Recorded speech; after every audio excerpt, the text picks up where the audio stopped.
Hello everyone, आपका हार्दिक अभिनंदन है बिब्लो फाइल के डिजिटल प्लेटफॉर्म पर। मैं दिनकर राणा हमेशा की तरह आपका स्वागत करता हूं और हर सुबह की तरह आज से फिर नई सुबह आपकी शुरुआत करने आया हूं सुबह 6 बजे। आज सबसे पहले आज की सुर्खियों पर नजर डालते हैं। आज की सुर्खियां क्या क्या हैं, आइए।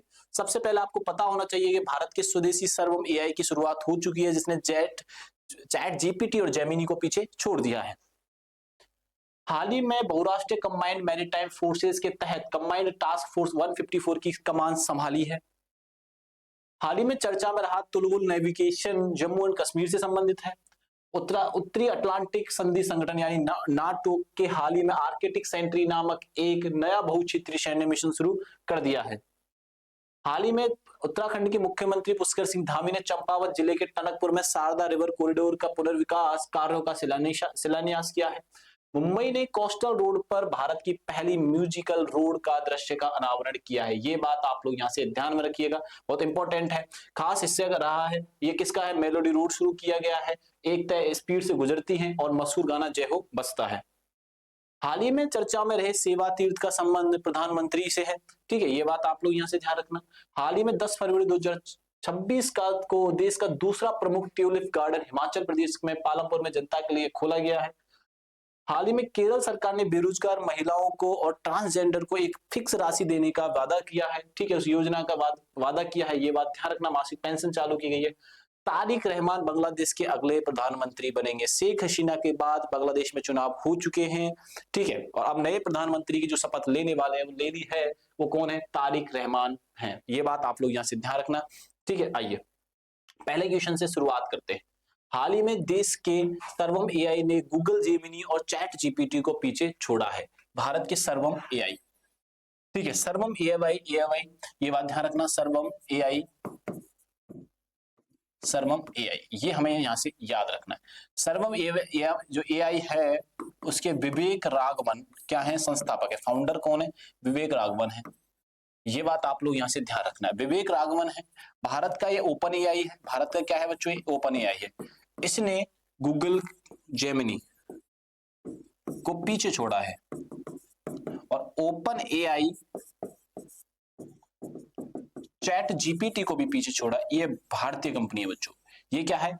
सर्वम एआई जो है ये भारतीय कंपनी है। इसने भारत की कंपनी है। कहाँ की कंपनी है? भारत की कंपनी, और 2 अमेरिकन कंपनियों को पीछे छोड़ा है। यानी कि आप समझ लीजिए चैट जीपीटी और जेमिनी, गूगल जेमिनी, इन दोनों को पीछे छोड़ा है। चैट जीपीटी, दोनों की दोनों जो कंपनियां हैं किस देश की हैं? तो ये हैं बच्चों अमेरिका की। अब आप देखिए, किसी अमेरिकन कंपनी को पीछे छोड़े जाना भारतीय कंपनी के द्वारा, ये हमारे लिए बहुत ही गौरव की बात है। गौरव की बात है। उसके जो फाउंडर है वो विवेक राघवन है। ये बात ध्यान रखना, ये बात ध्यान रखनी कि विवेक राघवन है इसके फाउंडर। किसके फाउंडर है? सर्वम एआई के। इन्होंने ही इस कंपनी को एस्टेब्लिश किया है, फाउंडर भी है। ये बात यहाँ से ध्यान रखना। जेमिनी जो कंपनी है वो किसकी है? गूगल की है। और दोनों की दोनों जो कंपनियां हैं वो कहाँ पे हैं? अमेरिकन है। अमेरिका के जो अभी प्रेसिडेंट हैं उनका नाम क्या है? डोनाल्ड ट्रंप है। ठीक है, यहाँ की जो कैपिटल है वो है वॉशिंगटन डीसी। वॉशिंगटन डीसी है बच्चों। ये बात आप लोग यहाँ से ध्यान में रखना। और यहाँ की जो मुद्रा है वो है डॉलर, यूएस डॉलर। ये बातें आप यहाँ से ध्यान रखना। गूगल की जो कंपनी है वो अमेरिकन है, जेमिनी। और चैट जीपीटी किसका? एलोन मस्क का है। स्पेस एक्स आप बोल सकते हो उसको, एलोन मस्क। ये बात आप लोग यहाँ से ध्यान रखना। इस क्वेश्चन का आंसर क्या हो जाएगा? भारत हो जाएगा। चाइना के बारे में 2-3 चीजें याद रखनी है। चाइना की कैपिटल क्या है बच्चों? बीजिंग है। और जापान की कैपिटल क्या है बच्चों? टोक्यो है। ये बड़े एआई पे भी काम कर रहे हैं। हुआई एक कंपनी है जो चाइना की है, हुवेआई। ये एआई पर बहुत तरीके से काम कर रही है। कहाँ की कंपनी है बच्चों? ये चाइना की कंपनी है। ये बात आप लोग यहाँ से ध्यान में रखिएगा। आइए नेक्स्ट क्वेश्चन देखते हैं। हाल ही में भारत ने पहली बार कंबाइंड टास्क फोर्स, ठीक है, कंबाइंड टास्क फोर्स यानी कि CTF 154 की कमान संभाली। इसका मुख्यालय कहाँ है? तो इसका मुख्यालय बच्चों बहरीन। कहाँ पे है? बहरीन में है, पनामा में है। मनामा बोलते हैं इसको, बहरीन मनामा में है। ये बात आप लोग यहाँ से ध्यान रखना। स्पेशल टास्क फोर्स है ये।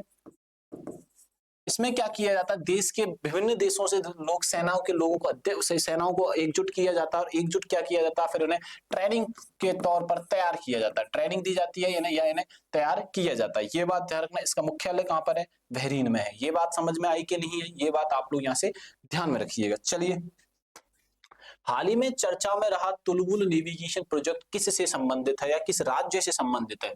तुलबुल जो नेविगेशन है वो नदियों से निकलने वाले पानी को, जैसे कि नेविगेशन से क्या होगा, एक एक स्तर से पानी निकलेगा, एक स्तर से क्या होगा बच्चों, पानी निकलेगा। ऐसा नहीं है कभी ज्यादा निकल गया कम, एक क्या होगा, एक मीटर बना दिया गया नेविगेशन के माध्यम से, एक मीटर रहेगा, उसे नापने का एक यंत्र रहेगा, नेविगेट उसे कंटिन्यू करता रहेगा। और इसकी जो शुरुआत की गई है जम्मू एंड कश्मीर में की गई है। कहां पर की गई है बच्चों? जम्मू एंड कश्मीर में की गई है। जम्मू एंड कश्मीर एक स्वतंत्र राज्य है, ठीक है, और एक केंद्रीय प्रदेश है। कैसा प्रदेश है बच्चों? ये केंद्रीय प्रदेश है। और यहाँ के जो सीएम है उमर अब्दुल्ला है, ये बात आप लोग यहाँ से याद रखना। सीएम उमर अब्दुल्ला, अब्दुल्ला फैमिली से आते हैं, ठीक है। इनके फादर हैं फारूक अब्दुल्ला, फारूक अब्दुल्ला, और इनके फादर थे शेख अब्दुल्ला। शेख अब्दुल्ला, शेख अब्दुल्ला को शेर ए कश्मीर कहा जाता है। शेख अब्दुल्ला को क्या कहा जाता है? शेर ए कश्मीर कहा जाता है। ये बात आप लोग यहाँ से ध्यान रखना, ठीक है। ये बात है, शेख अब्दुल्ला किसके समय पर होते हैं? राजा हरी सिंह के समय पर होते हैं, राजा हरी सिंह के समय पर होते हैं। ये बात आप लोग ध्यान रखना। और शेख अब्दुल्ला को क्या कहा जाता है? शेर ए कश्मीर कहा जाता है। उमर अब्दुल्ला के फादर है फारूक अब्दुल्ला। ये बात आप लोग यहाँ से ध्यान में रखना और बहुत इंपॉर्टेंट है। यहाँ की राजधानी श्रीनगर है। भारत की मीठे फ्रेश वाटर झील कहाँ पे है? वो भी कहा जम्मू एंड कश्मीर में, वूलर झील। ये बात ध्यान रखना। डल झील भी कहाँ पे है बच्चों? इंपॉर्टेंट बात है, वूलर झील और डल झील ये कहाँ पे है बच्चों? जम्मू एंड कश्मीर में। ये बात समझ में आई कि नहीं आई? तो तुलबुल नेविगेशन प्रोजेक्ट किससे संबंधित है? जम्मू एंड कश्मीर से संबंधित है बच्चों। किससे संबंधित है? जम्मू एंड कश्मीर से। तुलबुल जो नेविगेशन है प्रोजेक्ट किससे संबंधित है? जम्मू एंड कश्मीर से संबंधित है। ये सारी बातें आपको यहाँ से याद रखनी है। हाल ही में आर्कटिक सेंट्री मिशन किसने लॉन्च किया? तो ये लॉन्च किया है नाटो ने। ये किसने लॉन्च किया है? नाटो ने। ये बात आप लोग यहां से ध्यान रखना, ठीक है। नॉर्थ एटलांटिक ट्रीटी ऑर्गेनाइजेशन है, ठीक है। अब यहां से बात हमें क्या याद रखनी है, इसकी ये गठन कब होता है? 1949 में होता है, सेकेंड वर्ल्ड वॉर के बाद। कब होता है? सेकेंड वर्ल्ड वॉर के बाद इसका गठन होता है बच्चों। सेकेंड वर्ल्ड वॉर के बाद गठन हो जाता है। किसका हो जाता है? नाटो का गठन होता है। इसमें क्या किया गया था कि कुछ 10 देशों का समूह बनाया गया। 10 देश को एग्जांपल के तौर पर ऐसे समझो कि 10 देशों का समूह बनाया जाता है कि भाई देखो हम 10 लोग हैं, हम पर किसी एक पर अटैक करता तो बाकी 9 लोग भी उस पर अटैक कर देंगे। तो स्टार्टिंग में ऐसे गठन किया गया था, लेकिन हाल ही में यूक्रेन और रूस के बीच युद्ध का जो कारण बना हुआ है नाटो बना हुआ है। यूक्रेन क्या चाहता है कि मैं नाटो से जुड़ जाऊं, और यूक्रेन क्या चाहता है कि मैं नाटो से जुड़ जाऊं, लेकिन रूस के लिए एक समस्या पैदा हो जाती है कि नाटो की जो सेनाएं रूस के करीब आ जाती हैं, तो रूस पर अटैक करना आसान हो जाएगा। इस वजह से चाहता है कि यूक्रेन नाटो का सदस्य ना बने। रूस इसलिए लगातार उससे लड़ाई कर रहा है। ये बात आप लोग यहां से ध्यान रखना। नाटो की वजह से ही, नाटो की वजह से ही यूक्रेन और रूस के मध्य, यूक्रेन एंड रूस के मध्य जो युद्ध चल रहा है बच्चों, उसके मेन कारण है नाटो। यूक्रेन का किसमें शामिल होना? नाटो में शामिल होना। ये बात आप लोग यहां से ध्यान में रखना, ठीक है। तो आर्कटिक सैनिटरी जो मिशन चालू किया गया है वो कहां पर किया गया है? नाटो। ये किया गया है नाटो में किया गया। ये बात आप लोग यहां से ध्यान में रखना। चलिए, हाल ही में शारदा रिवर कॉरिडोर का शिलान्यास कहाँ किया गया है? शारदा का, ठीक है। तो इसका शुरुआत किया गया भैया उत्तराखंड में। कहां पे किया गया बच्चों? शारदा के शिलान्यास कहां पे किया गया है? तो इस शारदा रिवर कॉरिडोर की जो शुरुआत की गई है वो उत्तराखंड में की गई है। कहां पर की गई है? उत्तराखंड में की गई है। यहाँ के जो सीएम है वो है पुष्कर सिंह धामी। उन्होंने इसी का आवरण किया है। पुष्कर सिंह धामी ने इसका अनावरण किया है। किसने किया है बच्चों? तो पुष्कर सिंह धामी ने किया। इसमें जो लागत लगी है वो 107 करोड़ लगी है। लागत 107 करोड़ रुपए लगी है। ये बात आप लोग यहां से ध्यान रखना। उत्तराखंड, पुष्कर सिंह धामी, शारदा रिवर कॉरिडोर का शिलान्यास किया गया, दोबारा से इसको बनाने का प्रयास किया जाएगा, ठीक है। उत्तराखंड, उत्तराखंड की 2 कैपिटल है बच्चों। उत्तराखंड की कितनी कैपिटल है? 2 कैपिटल है। ये बात ध्यान रखना। एक तो है देहरादून, एक है गैरसैंण। ये आपको यहां से ध्यान रखना है। तो क्लियर है बात, ठीक है। उत्तराखंड के अंदर 2 ट्राइब निवास करती हैं। इसका गठन जो होता है, इसका गठन हुआ था 2000, वर्ष 2000 में गठन होता है। उत्तराखंड का वास्तविक नाम था उत्तरांचल, और 2007 में नाम परिवर्तन किया जाता है। नाम क्या रखा जाता है इसका? उत्तराखंड रखा जाता है। उत्तरांचल का नाम परिवर्तन करके उत्तराखंड किया जाता है, और कब किया जाता है तो 2007 में किया जाता है। ये क्लियर हुआ कि नहीं हुआ? दूसरी बात, उत्तरांचल 2000 में बनता है तो किस राज्य से अलग होके बनता है? तो ये उत्तर प्रदेश से अलग होके बनता है बच्चों। किस राज्य से अलग हुआ था? तो उत्तर प्रदेश से राज्य अलग होके ये बनता है। नंदा देवी भारत में उत्तराखंड की सबसे ऊंची जो पीक है वो है नंदा देवी। सबसे ऊंची पीक कौन सी है? नंदा देवी है, जो उत्तराखंड में ही स्थित है। उत्तराखंड में दो ट्राइब निवास करती हैं, एक तो है कुमाऊनी और एक है बच्चों गहड़वाल। दो ट्राइब या दो समुदाय निवास करते हैं, कुमाऊनी और गहड़वाल। ये बात आप लोग यहाँ से ध्यान रखना उत्तराखंड के बारे में। उत्तराखंड का जो निर्माण होता है वर्ष 2000 में होता है, और उत्तरांचल से नाम परिवर्तन जो किया जाता है उत्तराखंड का वो 2007 में किया जाता है। ये बात समझ में आई कि नहीं है? ये बात आप लोग यहाँ से ध्यान में रखना। यहाँ के जो सीएम है पुष्कर सिंह धामी है। इस कॉरिडोर के अंदर शारदा रिवर जो कॉरिडोर है उसमें लागत कितनी आई है? 107 करोड़ रुपए की आई है। ये बात ध्यान रखना। और दो इसकी राजधानी है, देहरादून और गैरसैंण। ये बात आप लोग यहाँ से ध्यान में रखना। आइए, हाल ही में भारत की पहली म्यूजिकल रोड का अनावरण कहाँ किया गया है? पहली म्यूजिकल, ठीक है, अनावरण कहाँ किया गया है? तो ये अनावरण, इस रोड का नाम है मेलुडी, रोड है मेलुडी। और जो चित्रकला का यूज किया गया है वो किया गया वर्ली चित्रकला का। किस चित्रकला का यूज किया गया है? वर्ली का किया गया है। और आपको पता होना चाहिए वर्ली कहाँ की है? महाराष्ट्र। यानी कि इसका शुभारंभ जो किया गया है मुंबई में किया गया है। जब इस पे वाहन चलाया जाता है मेलोडी पर तो गाना बजता है जय हो। गाना कौन सा बजता है? जय हो। ठीक है, रोड का नाम मेलोडी है, वर्ली चित्रकला है, मुंबई में शुभारंभ किया है। गाना कौन सा बज रहा है? जय हो बज रहा है। ये बात आप लोग यहाँ से ध्यान रखना। इस पर चित्रकारी जो की गई है जो सिंगिंग चीजें होती हैं उसके अकॉर्डिंग प्लेइंग इंस्ट्रूमेंटल की गई हैं। ये बात आप लोग यहाँ से ध्यान रखना। मुंबई, मुंबई को क्या कहा जाता है? तो सात द्वीपों का शहर कहा जाता है। सात द्वीपों का शहर कहा जाता है। सात द्वीपों शहर कहा जाता है। और मुंबई, मुंबई को कहा जाता है। मुंबई किस राज्य की राजधानी है बच्चों? तो राज्य है महाराष्ट्र। और महाराष्ट्र के जो सीएम हैं वो याद रखिएगा देवेंद्र फडणवीस हैं। ये बात आप लोग यहाँ से ध्यान रखना। और यहाँ की डिप्टी सीएम की हाल ही में डेथ हुई है, अजीत पवार। डिप्टी सीएम कौन थे यहाँ के? अजीत पवार। ये बात आप लोग यहाँ से ध्यान रखना, अजीत पवार। बात समझ में आई कि नहीं आई इतनी सी? ठीक है, इसकी शुरुआत कहाँ पे की गई है म्यूजिकल रोड की? तो इसकी शुरुआत की गई है मुंबई के अंदर। ये बात आप लोग यहाँ से ध्यान रखना। ये सारी बातें याद रखनी। रोड है मेलोडी, चित्रकला है वर्ली, कहाँ पे है? मुंबई में। गाना कौन सा बजता है? जय हो। ठीक है, और सात द्वीपों का शहर किसे कहा जाता है? मुंबई को कहा जाता है। ये बात आपको यहाँ से गांठ बांध लेनी है, क्योंकि क्वेश्चन ऐसे ही पूछे जाएंगे और यही आपके एग्जाम में छपने वाला है। ठीक है जी, आओ नेक्स्ट क्वेश्चन पे चले। हाल ही में चर्चा में रहे सेवा तीर्थ का संबंध किससे है? सेवा तीर्थ की शुरुआत की गई और यह है प्रधानमंत्री ऑफिस से संबंधित है। किससे संबंधित है? प्रधानमंत्री ऑफिस से संबंधित है। उच्चतम न्यायालय, राष्ट्रपति भवन, प्रधानमंत्री पीएमओ, प्रधानमंत्री कार्यालय से संबंधित है बच्चों। सेवा तीर्थ प्रधानमंत्री कार्यालय से संबंधित है। प्रधानमंत्री कार्यालय से संबंधित है। इसका अनावरण प्रधानमंत्री मोदी ने किया है। प्रधानमंत्री नरेंद्र मोदी ने किया है। ये बात आप लोग यहां से ध्यान में रखना। दिल्ली में किया है, ये बात भी ध्यान रखनी है अपने को। ठीक है, सेवा तीर्थ। ये बात समझ में आई कि नहीं है? ठीक है, और बाकी जो कैबिनेट मिनिस्टर्स हैं यानी कि प्रधानमंत्री मोदी, मोदी के बारे में अगर मैं बात करूं तो इनका थर्ड कार्यकाल है as a prime minister. Third कार्यकाल है इनका। प्रधानमंत्री का पद इनको 2014 में मिलता है, फिर 2019 में चुन के आते हैं, और फिर 2024 में ये चुनकर अभी current working till now working है ये भी। ये बात आप लोग यहाँ से ध्यान रखना। देश के प्रथम प्रधानमंत्री कौन होते हैं? जवाहरलाल नेहरू होते हैं। ये बात अपने को यहाँ से याद रखनी है। प्रथम प्रधानमंत्री कौन होते हैं? पंडित जवाहरलाल नेहरू होते हैं। ये बात आप लोग यहाँ से ध्यान में रखिएगा। हाल ही में देश का दूसरा ट्यूलिप गार्डन कहां प्रारंभ किया गया? दूसरा ट्यूलिप गार्डन जो प्रारंभ किया गया है बच्चों, वो प्रारंभ किया गया है हिमाचल प्रदेश में। कहां पर किया गया? हिमाचल प्रदेश में दूसरा ट्यूलिप गार्डन प्रारंभ किया गया है, हिमाचल प्रदेश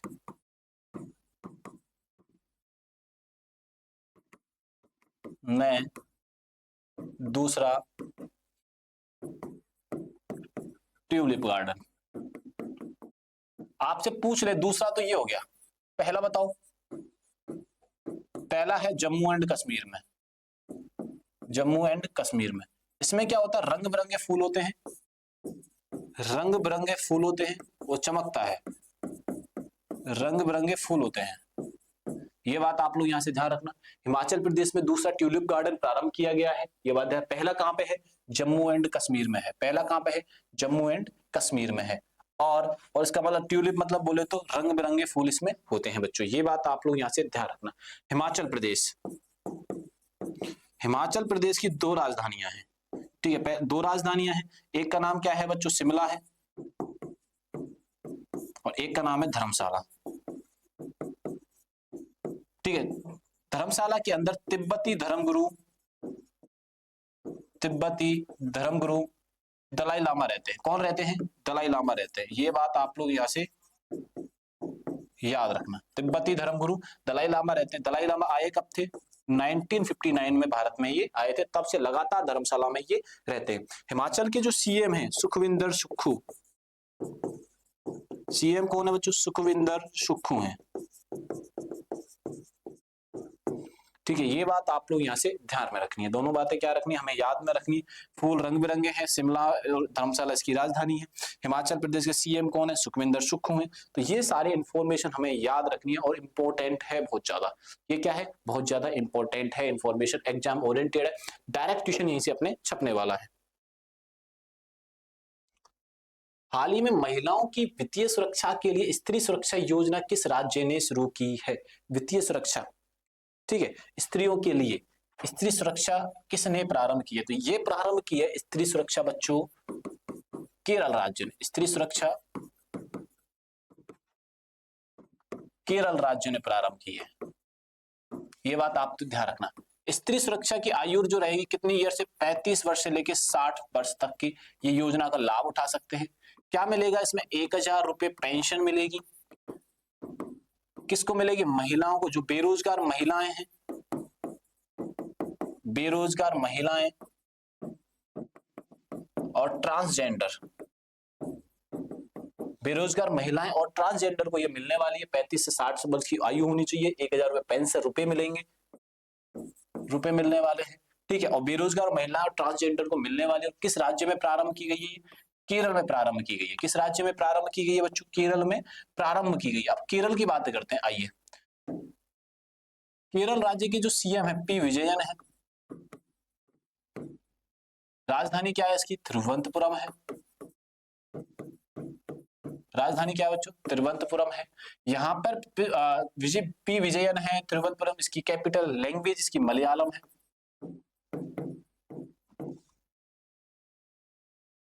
पेरियार नेशनल पार्क है,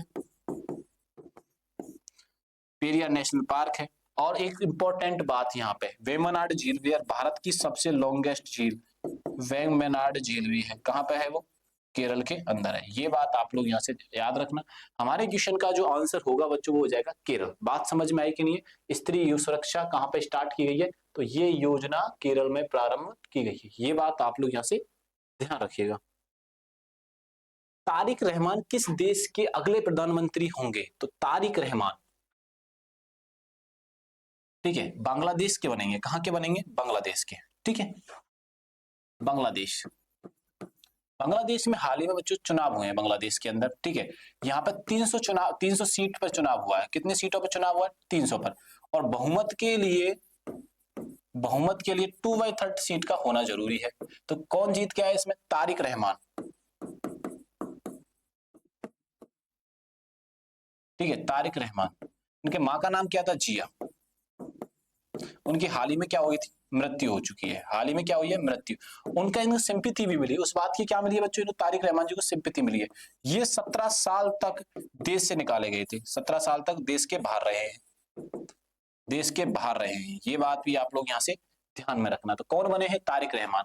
अभी आंतरिक गवर्नमेंट के जो मुखिया हैं वो कौन है, मोहम्मद यूनुस। आंतरिक प्राइम मिनिस्टर कौन है, आंतरिक प्राइम मिनिस्टर है मोहम्मद यूनुस, ये बात आप ध्यान रखना। मोहम्मद यूनुस से पहले कौन था बच्चों, शेख हसीना, शेख हसीना थी, और शेख हसीना किसकी बेटी है? मुजीबुर रहमान की। मुजीबुर रहमान। मुजीबुर रहमान की जो पार्टी का नाम है, या शेख हसीना की पार्टी का नाम क्या है बच्चों? आवामी लीग। वो चुनावों से बाहर कर दी गई, आवामी लीग। ये बात आप ध्यान रखना, आवामी जो लीग है वो चुनावों से बाहर कर दी गई। वो बहुमत के साथ 2000, ठीक है, चुनाव उसने जीता था। ये बात ध्यान रखना। शेख हसीना को देश से निकाला गया था, जो पूर्व प्रधानमंत्री है कहाँ की? बांग्लादेश की। ठीक है, बांग्लादेश की प्राइम मिनिस्टर थी। उसके बाद आंतरिक प्राइम मिनिस्टर मोहम्मद यूनुस को बनाया गया। और अभी हाल ही में चुनाव हुए हैं बांग्लादेश के अंदर, और बांग्लादेश में चुनाव हुए हैं तो वहां के जो प्राइम मिनिस्टर चुने गए हैं, वो प्राइम मिनिस्टर चुने गए हैं, वो कौन चुने गए? तारिक रहमान को चुना गया है। ये बात आप लोग यहाँ से ध्यान में रखना। बांग्लादेश। बांग्लादेश की जो राजधानी है बच्चों वो क्या है? ढाका है। बांग्लादेश की राजधानी क्या है बच्चों? ढाका है। यहाँ का जो करेंसी है वो टका है, एक बात ध्यान रखना। और यहाँ का नेशनल गेम क्या है बच्चों? कबड्डी। बांग्लादेश का जो नेशनल गेम है वो है कबड्डी, ये बात ध्यान रखना। राजधानी ढाका है, और टका क्या है? यहाँ की मुद्रा है। तो ऐसे करके क्वेश्चन हमारे एग्जाम में पूछे जा रहे हैं। आपको वीडियो अच्छा लगे तो दोस्तों को शेयर करिए, और चैनल को सब्सक्राइब करना नहीं भूलना है।